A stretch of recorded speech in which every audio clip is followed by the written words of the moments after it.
Alrighty guys, we're back for some zero rare Boros, and this is a Wilds of Eldraine standard brew. We're gonna go over the deck, then hop right into some ranked, but first things first, for anyone who may not know, I'm Red Cat and I play aggro decks and any decks with the red in them as well, so I hope that sounds fun to ya. Also, we do got that Discord link as well as that Patreon link down in the description if you're interested in joining either of those up. Okay, what do we got packed into the build here? Baird, Argivian Recruiter is a 2-mana, 2/2 legendary creature. At the beginning of your end step, if you control a creature with power greater than its base power, create a 1/1 white soldier creature token. So we're going to have a whole bunch of ways in here to go ahead and give our creatures that extra little bit of a boost, like Yotian Frontliner here, of course, 1 mana, 1/1. When it attacks another target creature you control gets +1/+1 until end of turn. Of course, that ability works with that Baird. We also have cards like Hammerhand, which buff our creatures, as well as like Kumano faces Kakkazan. And you know what? We haven't seen Hammerhand in quite some time, but a 1-mana aura, and enchants a creature, of course. When it enters the battlefield, target creature can't block this turn, which could be absolutely huge for wrapping up games. Sometimes like you just don't have enough to take care of a Shieldred or something, so taking it out of the equation for blocking could be huge. But then, of course, enchanted creature gets +1/+1 and has haste as well. So yeah, nice, good stuff, huh? Also, equipping this to something that has flying could be pretty good too. Rocking all 4 swooping lookouts here. This is a 1-mana 1/2 flying vigilance. Yeah, not half bad at all, dude. That's a lot for a 1-mana card, and the fact that it's an artifact creature is going to come in handy in here too. Kumano faces Kakkazan, all 4 of them, of course, going to be terrific, man. Rocking an Ash Party Crasher here. It's a 2-mana 2/2 legendary creature with haste and celebration. So when it attacks, if 2 or more non-land permanents entered the battlefield under your control this turn, put a +1/+1 counter on Ash. Yeah, like a solid little uncommon creature here, huh? Love that it has haste too. It's going to be really easy to go ahead and put counters onto this every turn as well, as we're just constantly spamming out permanents from this build. Rocking a single Witch's Mark here, just another great way to go ahead and get creatures buffed above their original attack for that Baird. That Wicked Roll goes a long way too. Whenever it's put into the graveyard from the battlefield, each opponent loses 1 life. Honestly, that's just like decent. And then just decent like card draw too, or card filtering, I guess we'd want to call it, off of Witch's Mark. I like it. I've been playing with it a little bit more recently, and I think it's decent, and I think it actually belongs in certain aggro decks, especially ones that don't have any rare cards in it, right? So we have all 4 Ossifications in here. Terrific piece of removal, guys, and in this deck in particular, since we're opting for 0 rares, we have a ton of basics in here. 8 mountains and 10 plains. We're not going to have any issues with this Ossification unless for some reason we see 4 lands an entire game and they're all Wind-Scarred Crags, which would be very, very unlucky, right? And the fact that this is an enchantment removal is going to be a key part of this deck as well, because we're rocking Michiko's Reign of Truth. It's a 2-mana saga for the first 2 chapters. Target creature gets +1/+1 until end of turn for each artifact and or enchantment you control. So all the artifacts, all the enchantments packed in here from literally all of our 1-drops work with the Reign of Truth, which is wild, huh? Plugging that +1/+1 onto our lookout could be insane, because it could be really easy to give that like +5/+5 in the air, and the vigilance gets around like Wandering Emperor and stuff. Like, yeah, man, that sounds really sick. And here's one that we don't get to see often. Era of Enlightenment is a 2-mana enchantment saga. For the first chapter, you just scry 2. Second chapter, gain 2 life. Okay. Third chapter flips into Hand of Enlightenment, which is a 2/2 first strike. I actually think this is a decent common card, dude. I really do. And a lot of reasons to try it out in here. Like, for example, when these sagas end up flipping, that counts as a permanent for like celebration and whatnot. The first strike on this is pretty insane, because buffing it with cards like Hammerhand or pretty much anything like that, Michiko's Reign of Truth, like first strike is actually pretty good. So it's going to be interesting to see how much it does in here. Of course, it's an enchantment, which works with the Reign of Truth as well. So, and then already looking at the top end here, we have Imodane's Recruiter. This is a 3-mana 2/2. And when it ETBs, creatures you control get +1/+0 and gain haste until end of turn. Again, working with the Baird. Just working with everything in here, I should say, right? you know, buffing our flying creatures and stuff like that, buffing the lookouts. I guess Imodane's Recruiter would technically be better in a deck that knows how to go wide a little bit better, but like at the same time, we're still going to be slamming creatures down constantly, so we're still going to be a little bit wide. And then we have that Trained Troop side of this card too. At sorcery speed, it's 5 mana. Create 2/2/2 white knight creature tokens with vigilance, and who knows how often that actually comes in handy, because a lot of games go on a lot longer than aggro would appreciate, and so we end up eventually seeing 5 mana. Who knows how far a couple knights could go. Also, we have a 1/of Sunrise Cavalier here. 3 mana, 3/3 trample haste. Beautiful. It's neither day nor night. It becomes day as Sunrise Cavalier enters the battlefield. Whenever day becomes night or night becomes day, put a +1/+1 counter on target creature you control. Nice. Another card that's going to work great with like the Baird and stuff. Oh, you know, I guess, you know, we are going a little bit wide with the soldiers off Baird, but it doesn't go wide fast because it's only at the beginning of each end step, so... Or our end step, not each end step. I should I should note that. That's important. If it was each end step, then that would be a different ball game, huh? Some honorable mentions over here, guys. Thought about Hotshot Mechanic being an artifact creature 2/1 could be sick, but I think just having flying and vigilance is going to be way better for this deck. So yeah, no mechanic this time. Recruitment Officer. I put up here time to recruit because we have the Argivian Recruiter and then Imodane's Recruiter, and then it would be pretty funny if we had Recruitment Officer in here too. But yeah, all of our 1-drops are completely stacked and completely playing around the Michiko's Reign of Truth. So yeah, no Recruitment Officer this time, although that theme would have been sick, huh? And then some upgrades here. Skrelv would be sick. Really, really powerful rare upgrade. I don't know what you would drop just yet. That might be something we talk about in the final thoughts, right? More upgrades, of course, the mana base, right? Battlefield Forge could be a great upgrade. Sundown Pass. At that point, if you are upgrading the mana base, pretty much any dual land, any rare dual land is going to be better than what we have in here, being the slow Wind-Scarred Crag, and then also rocking a Cabaretti Courtyard that I forgot to go over, which can grab a basic mountain or a plains from the deck. All of these gaining life as well as they're entering, which hopefully we don't get held up on the mana base too much. If we do, maybe we want to go up like more courtyards or something. But yeah, more upgrades for the mana base. Of course, Restless Bivouac is a pretty powerful land, also entering tapped. If you have it, slam it in the mana base, dude. I'm not playing with it today. That would be cheating. This is a 0 rare deck for a reason. I'm not giving myself any extra advantages here, right? More upgrades. Restoration of Aganjo could be a really sick top end, especially if you end up slamming in a whole bunch of those other upgrades into the mana base, right? Just grabbing a plains for the sake of the ossifications could be really good. And not so much an upgrade, but a card that I considered for the top end, another celebration card. This could be pretty cool, man. It's a 3 mana 2/3 with first strike, but it has celebration. So if 2 or more non-land permanents entered, it actually gets double strike instead. And in a deck like this that knows how to buff creatures, and hey, who knows, maybe you're plugging that extra bonus off the Reign of Truth onto a double strike creature like Pie Wielder, could be a really cool budget option for this budget deck, right? Okay, guys, I believe that's everything. Took me a little longer than I originally anticipated, but yeah. Let's go ahead, take it into some ranked, and see how we do.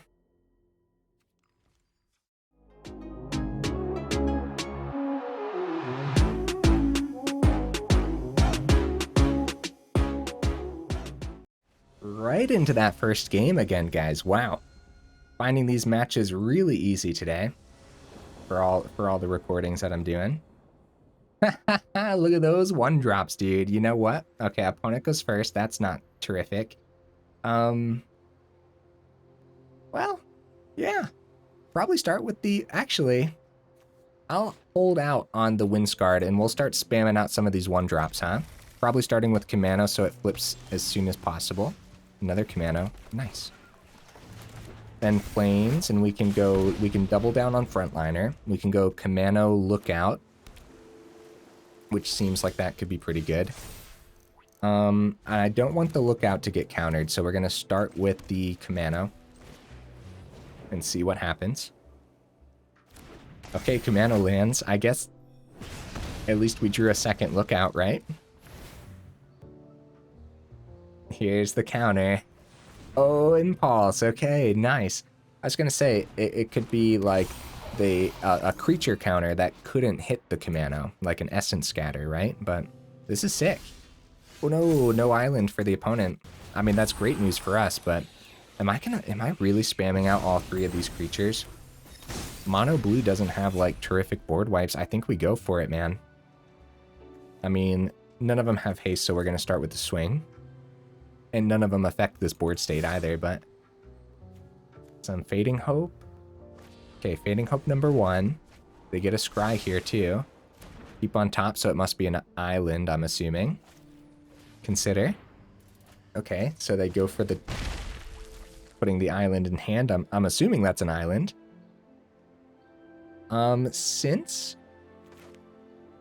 Okay. Since they bounced Lookout back to hand and we only have 1 white source, do we still double down on Frontliner for the turn? Probably. Especially since they're tapped out. That's a lot of extra damage, and Mono Blue hates it when you go wide, so... Kumano flips next turn, too. Nice. Anything off the top that's not a land would be terrific. Literally anything. Another 1-drop, totally fine. Argivian. Yeah, Yotian Frontliner. So if we full swing, get the Lookout above the Djinn, they block a different card here for the turn.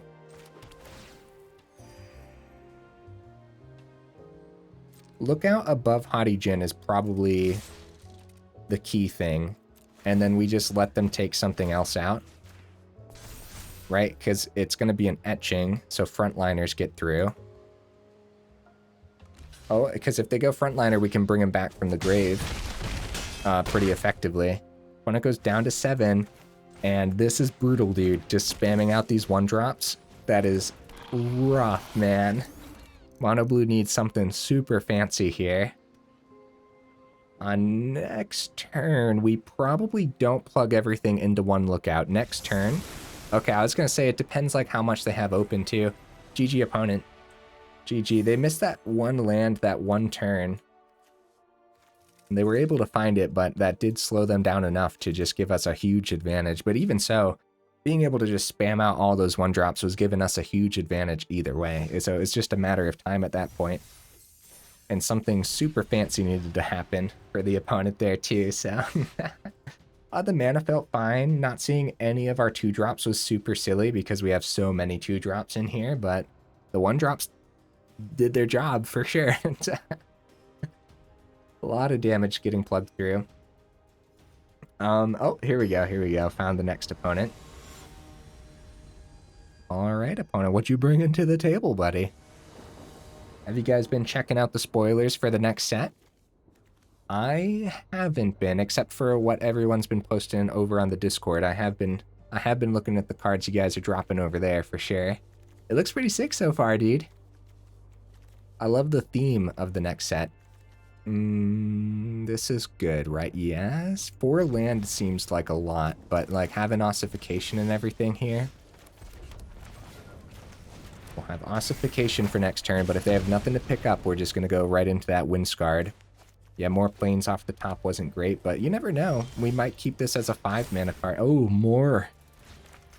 Okay, nothing to pick up from the opponent. We're just going to go Wind-Scarred. That's a lot of land, dude. That's a lot of land. But I don't think this was a mulligan hand either, though. Just drawing into a couple lands, brutal. Okay. It's going to be a Virtue of Loyalty for the turn. Kumano flips. I doubt it's going to be Ossification on the 2/2, but I guess you never know. If we see like more land off the top.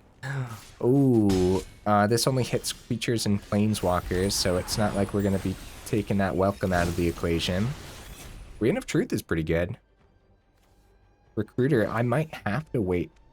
I might have to wait for the Recruiter. Okay. We'll go ahead and get the Wind-Scarred down. Reign of Truth is fine. I suppose Ossification for the turn. It really that's just not... Like, a token isn't a bad target. It just feels like they're going to get something much better that we're going to want to hit with the Ossification, but it also feels pretty bad not doing anything. And just going into, like, Reign of Truth, it would give it +2/+2, so it'd be swinging for a 4/4. Whereas now we'll be swinging for a 5/5 if they end up doing something else like that. Hallowed Haunting, they are going for the setup, guys. A second Imodane's Recruiter, not half bad. We go first Recruiter. It's a good swing for the turn. And then who knows, that Reign of Truth might... Okay. Yeah, we're going to go Recruiter and swing for 6. And, like, because it could have been Reign of Truth, but then we would have done nothing for the turn. And then it would be 2 turns in a row of the Adventure side of Recruiter here. But we know how insane, like, they're going for the setup with the Haunting from last turn, so we know how insane this could get. Catilda's lifelink is so bad. Oh, no. Okay. That is a 7/5 trample lifelink, and we find more mana off the top, dude. Bad news. Very, very bad news. Let's get that plains down. Because, like, yeah, if this wasn't lifelink, then we'd still have a great chance of going wide here and doing the thing next turn. More mana off the top was particularly bad, I would say. Alright, they're going back up to 18, probably establishing a good wide board state. And this is spirits too, so they could be gaining much more than the 7. Uh-oh, guys. Uh-oh. That Catilda put us in danger for sure. And that early ossification, like I said, like there was going to be something better to pick up. But so was it the correct play, or did we just want to hold this back? If we played Reign of Truth for the turn, then this would already be flipped into Portrait too. And then having that ossification to take out that Catilda would have been insane. So yeah, could 110% be my fault for this game by playing that early ossification, getting a little greedy with it, huh? Oh my goodness, the Catilda's a 14/12, guys. Oh no, they go for the audacity as well. Dude, are they gonna one-shot us here? Almost. That's a 19/15 Catilda.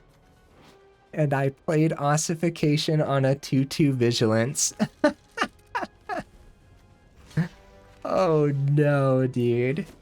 They're going up to 30 for the turn, and that is just a GG. Let's see if we can get something fun for the turn. Era of Enlightenment is actually pretty cool. So it's man. Why is this glowing over here? That's weird. Wait, why is that glowing over there? A little bit confused by that. Michiko's Reign of Truth. Really cool, though. We're going for the full swing because we're dead next turn. Darn, guys. Darn, the life gain there. I mean, anything. After this Hollowed Haunting came down, though, we have to be realistic. Like, pretty much anything would have been enough to get this board state nice and chunky for them to be able to block really well, so... Even if the Catilda was removed from the equation. Good game, opponent. We've been seeing these Selesnya enchantment builds leaning a little bit into the mid-range recently with a lot more Hollowed Hauntings, and yeah, the Virtue looks super scary, super dangerous. I wonder if this Catilda was a one-of as well.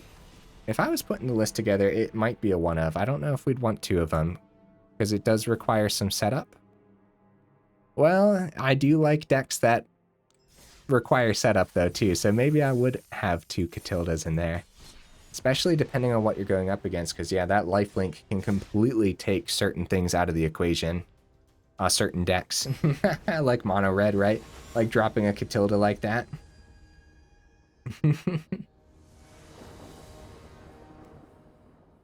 I'll try to save the ossification for something a little bit better this time round. Is this keepable? I guess so. Let's give it a shot, dude. Like, I feel like I should mind this hand, but I don't. And the turn 2 Era of Enlightenment and get the Scry 2 could actually be really good. Opponent, are you there, buddy? Oh, I wasn't paying it. Was the opponent going first again here too? Or are they dropping them all again? I wasn't paying too much attention. Oh, they're going first, okay. That should be scary to us. Ooh. Okay, it might still be the Era of Enlightenment for the turn, though. We could see how upgraded mana base could be good. If this was Pain Land, then go, like, Kumano. I mean, obviously, the upgraded mana base, that's, like, the first thing for the build. that you'd want to upgrade. But yeah, if it was a Pain land, turn 1 Kumano, turn 2 Baird, right? Then that's actually just a terrific lineup overall. Opponent?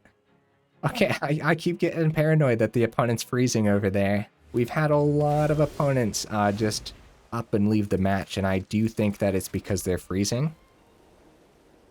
So again, Era of Enlightenment, like, isn't bad here. I'm gonna go for it.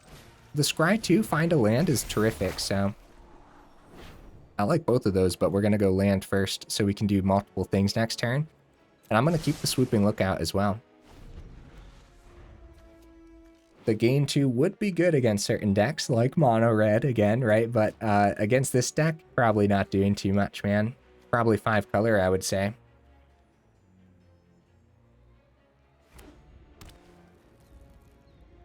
Five color with no red source yet, though, so I suppose it could be 4 color then. Gain 2 up to 23. This flips into a 2/2 with first strike next turn. Really cool budget card, guys.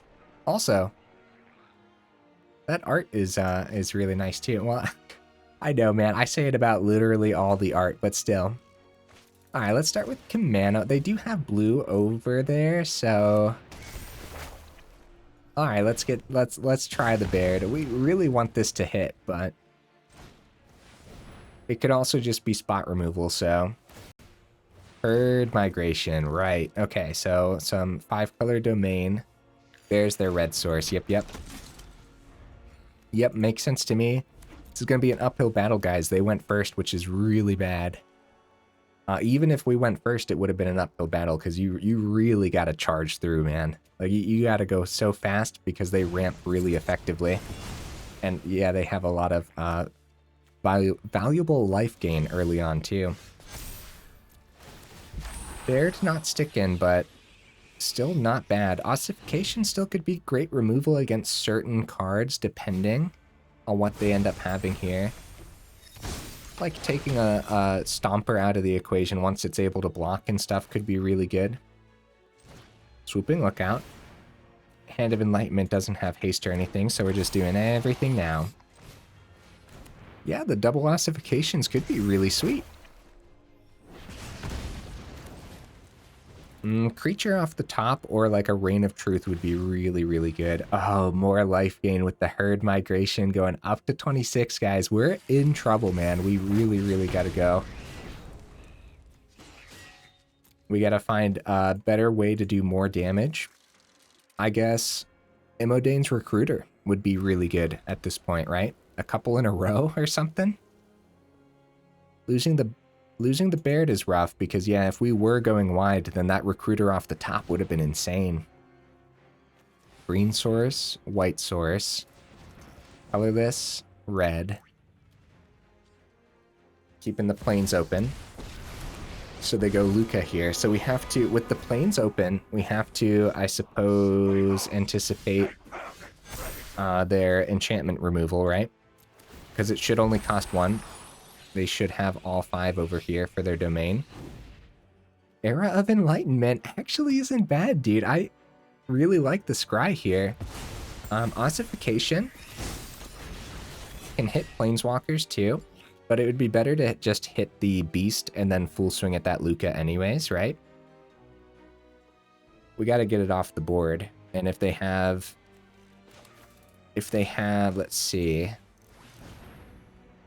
They have removal for one of them and we only swing 1. Yeah, we'd want to pick up the creature too is the thing. If they remove one of these, then Luca's at 2, not 3. I almost made a mistake there. For some reason I thought Luca was at 3. So it is going to be a binding. So yeah, even if they did remove one of those, then the Luca would go bye-bye as well. Both Kumanos flip next turn, and it really comes down to what's in the opponent's hand. With the Luca, this might be the combo build, right? With the fetch quest combo. Imodane's Recruiter, dude. Holy cow, what a top deck. That's what I was saying, man. Like, that would be one of the key pieces to actually slamming damage through fast enough, and here it is, man. Oh, we're going for it. Come on, land on this board. They have 5 mana open. Dude, look at this, huh? Big damage. Let's see it. Another Leyline Binding is my guess, right? Because Leyline Binding is like an 8 of in these builds. That's what it feels like. I always make that joke. Oh, who endures? Nice, we totally take that action and we'll grab a white source. That's fine. Now if we... Oh, there's a second Leyline Binding, which I guess takes out hand. We're still hitting for 9.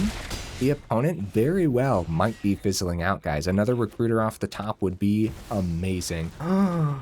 Atraxa restocks their hand, and there goes the fizzle. The fizzle is no longer. Ossification picks up Atraxa, but that's not the big issue here. The big issue is them restocking their hand beautifully. And it's still probably Ossification onto Atraxa because of the lifelink too, so... Oh my goodness, guys. They hit like everything. Desecrator, they found their land. Herd Migration, Flesh Gorger, Virtue. A lot of life gain, dude. That's brutal stuff. You could totally target the same planes, but I'm just putting them onto different things because who knows? Maybe it's another Who Endures or something.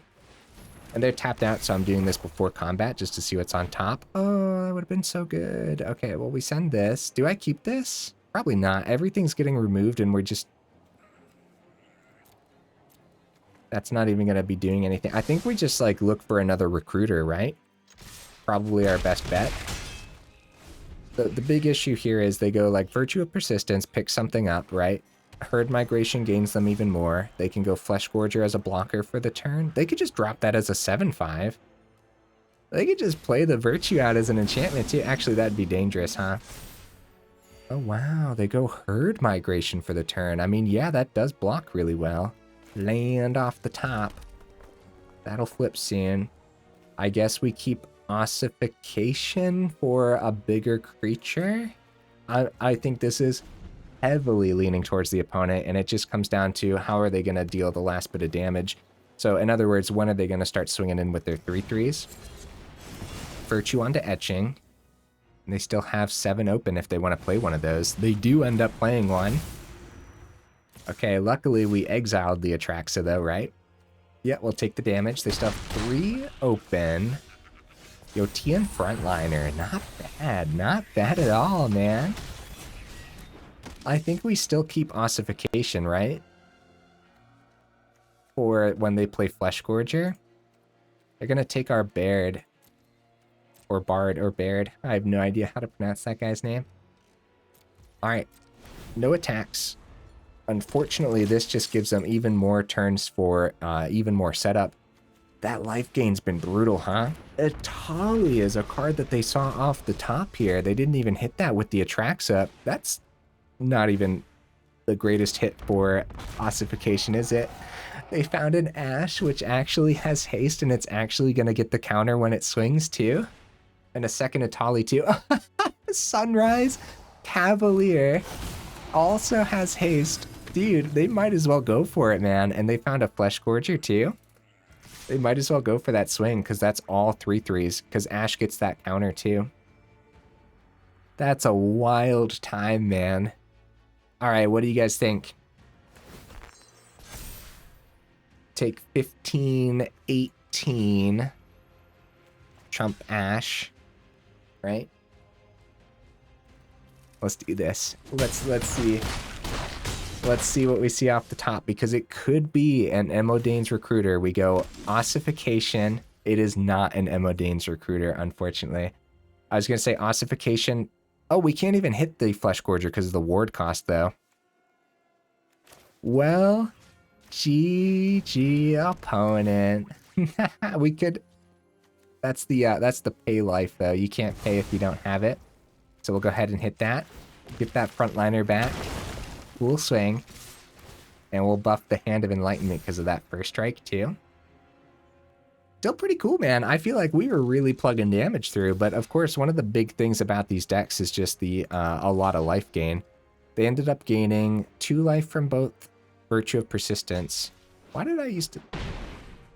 Why is my brain telling me this is 3 life? But yeah, no, it says you gain 2 life there. We'll play this as well. So they gained 4 life total from Virtue and 9 life total from Baird. So actually not even that much. I mean, 13 life was a lot of life to gain, but like overall, not too much, huh? If that last card, when they were fizzling out, if it wasn't Atraxa, I think we would have had a great chance. GG opponent. I don't know if I dropped him that GG. Yeah, dude, for not having any rare cards, I feel like we had a decent chance there, right? I think so.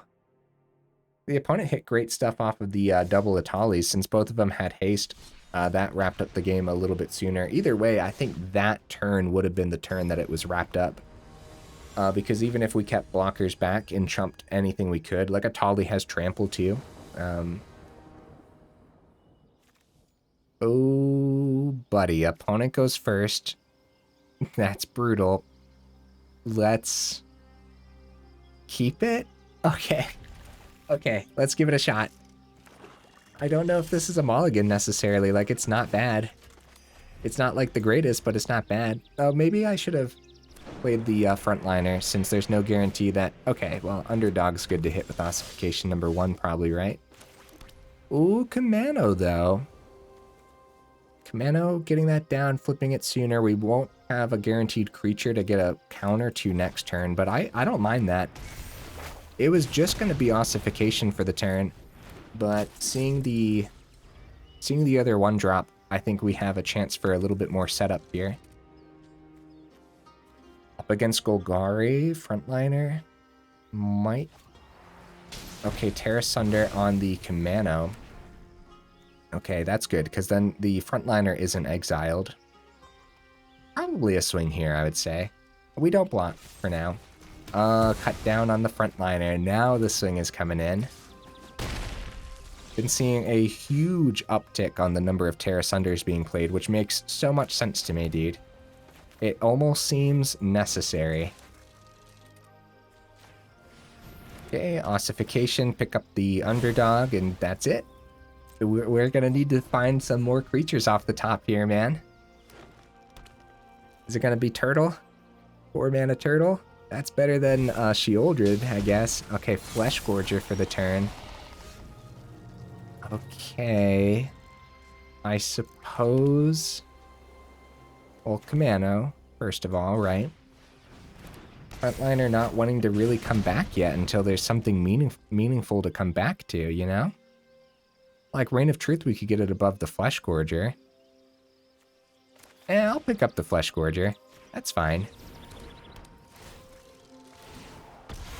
That's fine. At least it's not going to be life gain, right?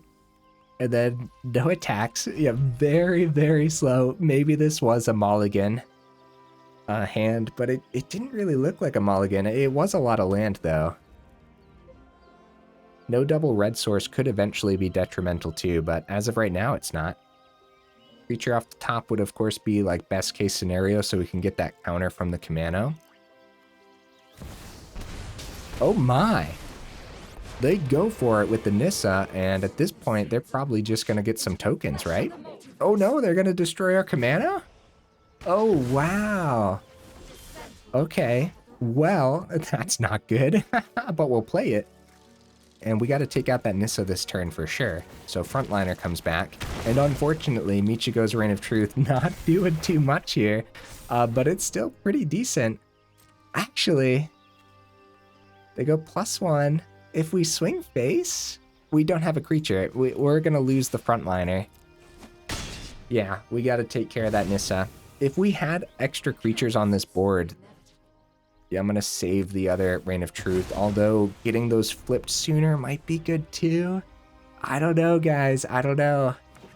We have to be prepared. Yeah, they have Foundry over here too. Looks like they're going for the swing. Could easily still be spot removal in hand. Come on, anything other than a land would be fine. Well, maybe not another... A land! Oh no, guys. Okay, we're playing it.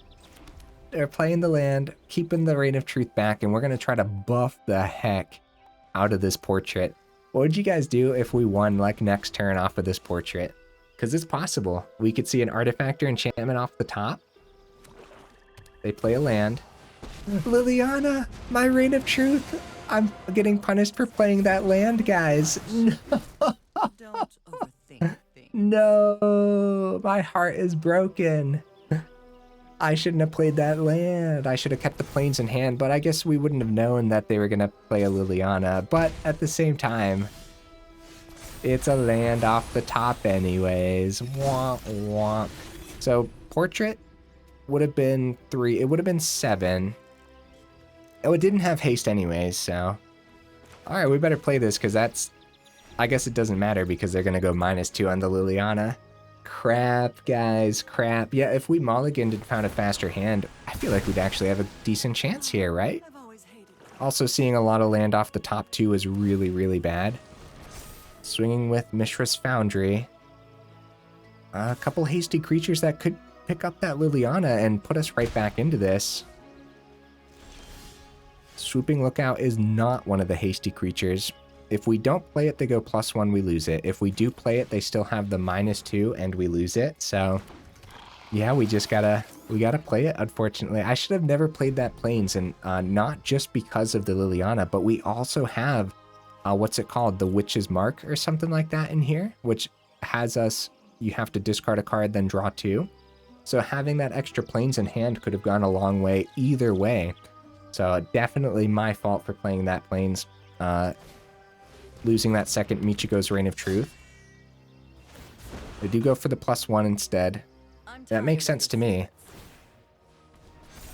Yeah, we're getting dangerously low here. Yeah, and that Reign of Truth could have been enough. Give to the Lookout and then swung at the Liliana.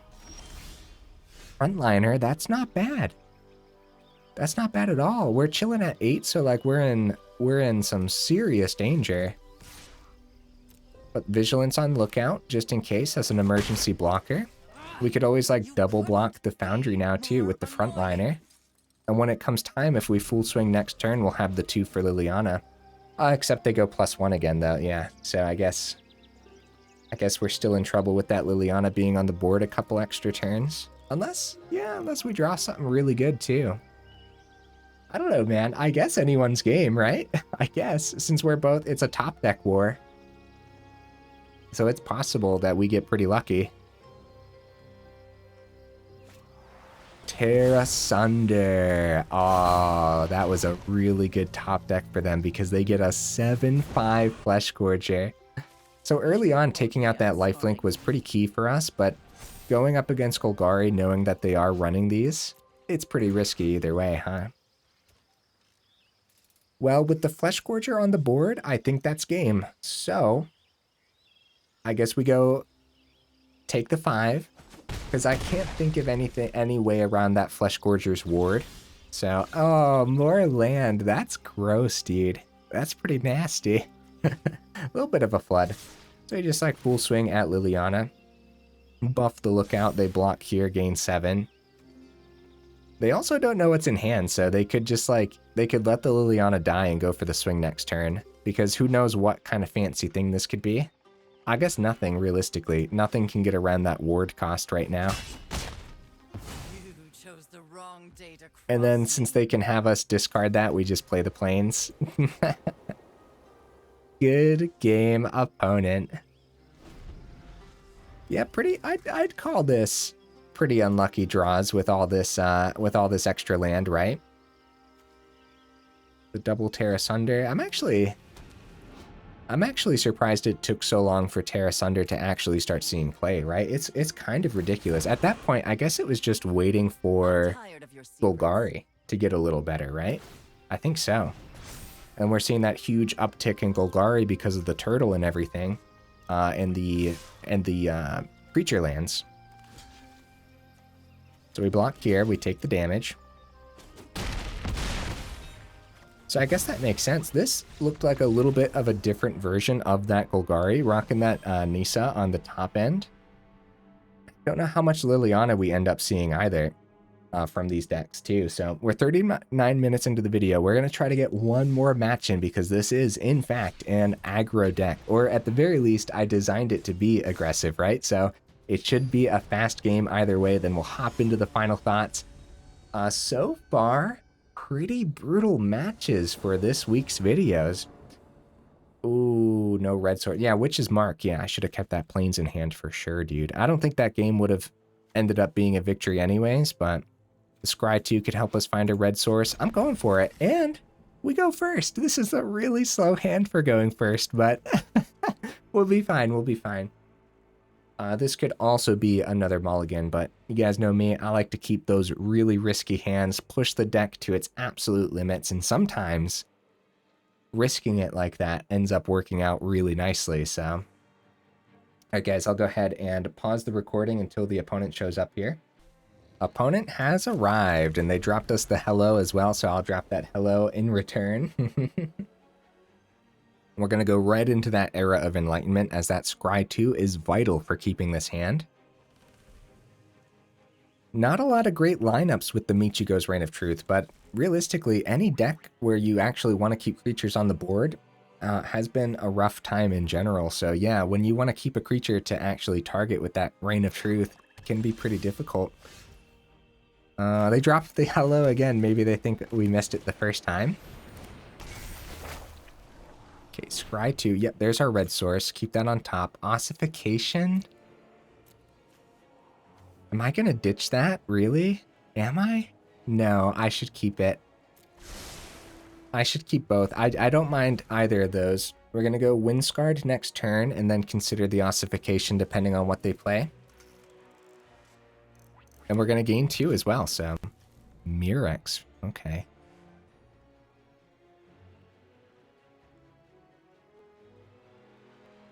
I wonder if that's in there just for tokens or if it's in there for mana fixing. Could be like a Rakdos build or something. Oh, it's going to be more Golgari. Dread Knight comes down. I'm okay with exiling Dread Knight. Right? I'm okay with that, I think. I've been double guessing a lot of my plays with this build for some reason.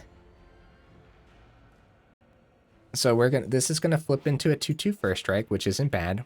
And we're gonna draw the second Ossification here. So we didn't waste any mana so far, which is good. Except for turn 1, of course. Now that we have the red source, we can go Baird onto the board. Staff of Completion. What? Feel like I should be scared? We gotta be prepared for like a turn 4 Ashiok or something at that point, right? So we're gonna have 4 mana. Nothing out there has...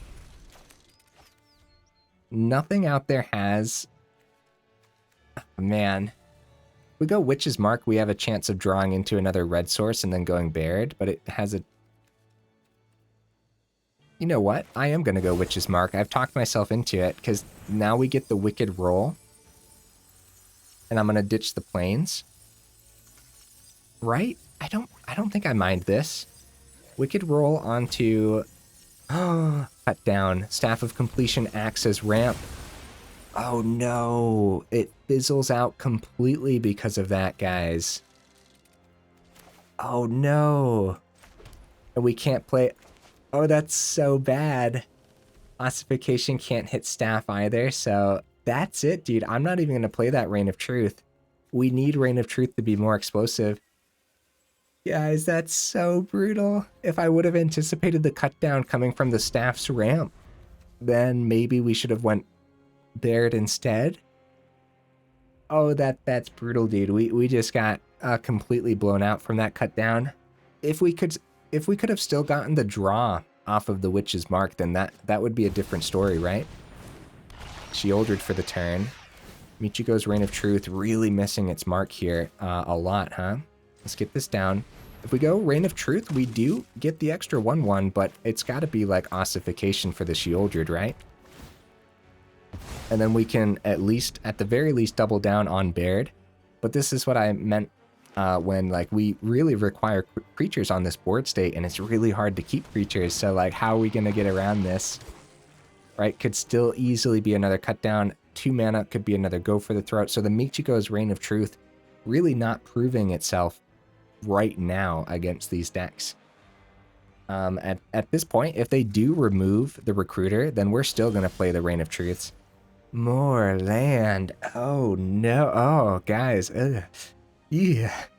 The deck has not been drawing well, and we've been getting super punished for pretty much everything we've been playing, so brutal, brutal stuff. Glisa, we can't even swing into that successfully. I'm going to keep the extra planes in hand in case this is going to be another Liliana build, too. Yeah, we can't swing into this. Oh, it is going to be removal for it anyways. At that point, I suppose we just want to flip the portraits as soon as possible, right? And then let's just clean up our hand since we already lost the, one of Witch's Mark in here, so... Yeah, if we save any of these in hand, there's like no guarantee that we're actually going to have a creature to attach that extra bonus to anyways. That first game, it was the first game, right? Where we just spammed out all those 1-drops. Man, that was like the best hand, wasn't it? Which shows maybe we need more 1-drops. Tear asunder, get their shield back. Against the current meta, guys, this deck is getting completely obliterated. So, of course, we're going to have to drop that jank title on it when I put it up on Aether Hub. Glisa also cleans up enchantments as well, since we didn't have a blocker for it. So depending on how much Golgari you're seeing, I mean, this deck would not be viable at all, right? Like, getting completely picked apart by Golgari, unfortunately. Soul Cauldron as well. Oh my goodness, dude. Down to 16. Buff their Sheoldred. Buff their Mosswood. And it's not even buffing them that much now because it's just the Michiko's Reign of Truth. They got rid of both of our Ossifications there. And we'll go ahead and we'll let the opponent swing on into, even though we're technically not dead yet.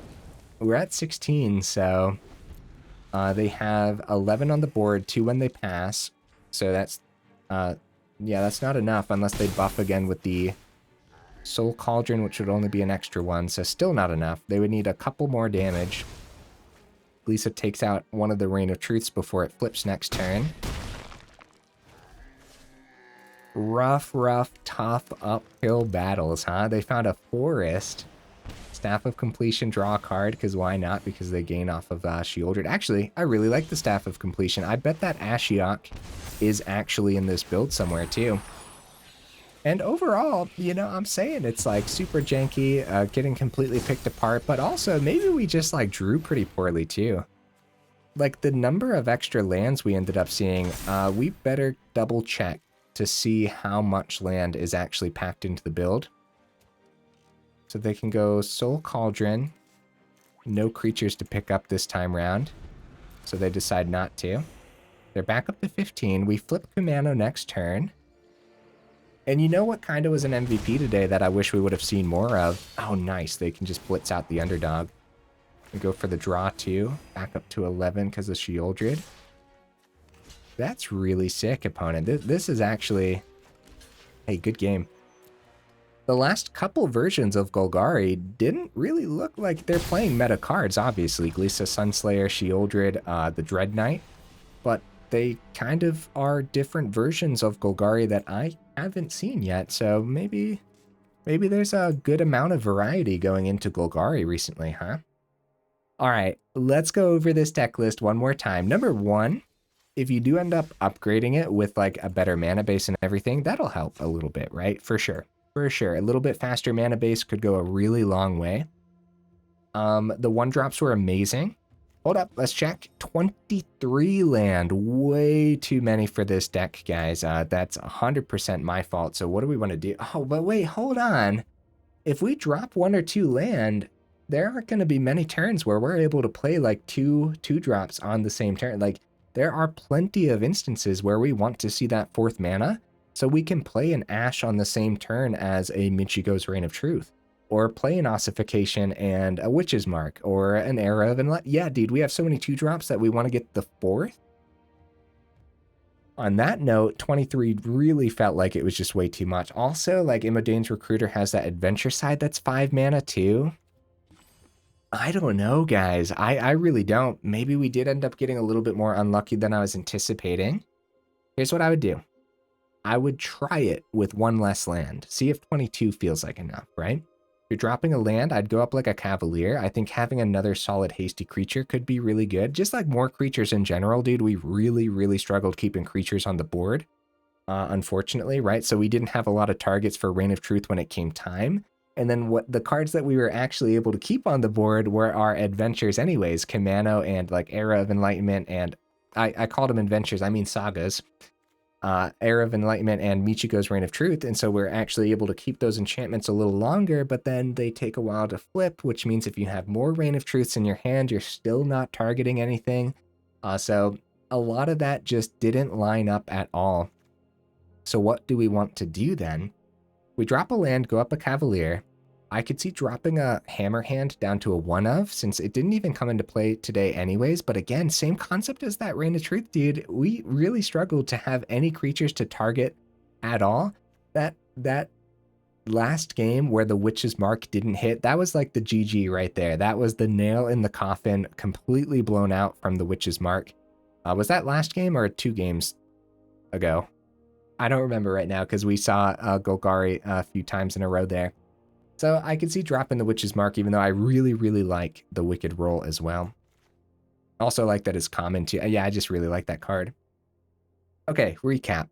Drop down to 22, see how that goes. If you really struggle seeing mana, then we got to go back up to 23, unfortunately. But the Flood today seemed a little bit excessive. The Flood today makes me feel a little confident saying going down to 22 could be fine. And then, of course, as far as upgrades go, Skrelv is a 1 or 2 of on the front of this build. Skrelv for protection would be insane. It's also an artifact creature, so it works with Michiko's Reign of Truth. That's number 1. If you're upgrading the deck, Skrelv would be an inclusion. And then, of course, the mana base, too.